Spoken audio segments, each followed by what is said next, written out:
వైసీపీలోకి దేవినేని ఉమ అసంతృప్తిపై కీలక వ్యాఖ్యలు. మాజీ మంత్రి దేవినేని ఉమామహేశ్వరరావు తెలుగుదేశం పార్టీని వీడబోతున్నారా? వైఎస్ఆర్సీపీలోకి వెళ్లబోతున్నారా? కొద్ది రోజులుగా సోషల్ మీడియాలో జోరుగా చర్చ సాగుతోంది.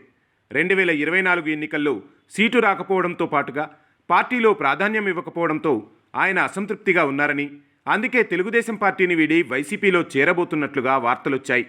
దేవినేని ఉమ పార్టీ మారుతారనే ప్రచారంతో ఆంధ్రప్రదేశ్ రాజకీయాల్లో ఆసక్తికర చర్చ సాగింది.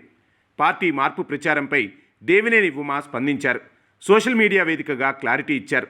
ఉమ్మడి కృష్ణా జిల్లాకు చెందిన దేవినేని ఉమ గతంలో నందిగామ, మైలవరం నియోజకవర్గాల నుంచి ఎమ్మెల్యేగా ప్రాతినిధ్యం వహించారు.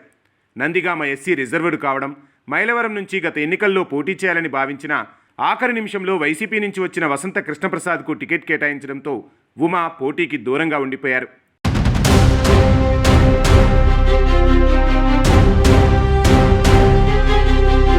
అయితే ఎన్నికల అనంతరం పార్టీలో సముచిత స్థానం కల్పిస్తామని చంద్రబాబు హామీ ఇవ్వడంతోనే ఆయన అప్పట్లో వెనక్కు తగ్గారని అంటున్నారు. 2014-2019 మధ్య రాష్ట్ర నీటిపారుదల మంత్రిగా పనిచేసిన దేవినేని ఉమ కృష్ణా, గుంటూరు జిల్లాల్లో పార్టీకి వెన్నుముకగా పనిచేశారు.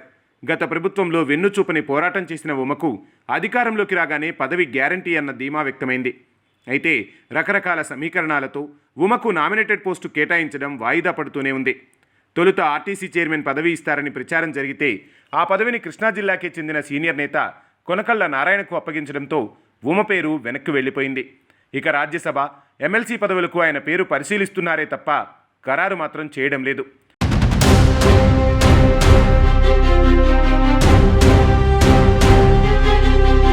ఈ పరిస్థితుల్లో ఉమ తెలుగుదేశం పార్టీని వీడిపోతున్నారని పెద్ద ఎత్తున ప్రచారం జరిగింది. దేవినేని కుటుంబానికి తెలుగుదేశం పార్టీతో 4 దశాబ్దాల అనుబంధం ఉంది. ఆ బంధాన్ని ఆయన తెంచుకోవాలని నిర్ణయించారన్న ఊహాగానాలు వినిపించడంతో తెలుగుదేశం పార్టీ కార్యకర్తలు ఆందోళన చెందారు.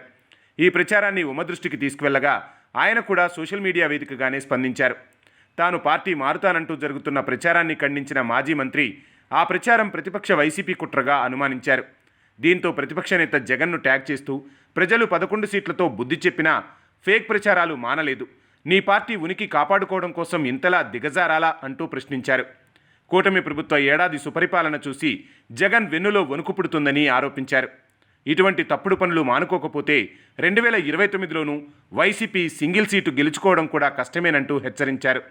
మొత్తంగా మాజీ మంత్రి ఉమ కౌంటర్తో ఆయన పార్టీ మారుతున్నారంటూ జరుగుతున్న ప్రచారం ఉత్తిదే అన్నట్టు తేలిపోయింది.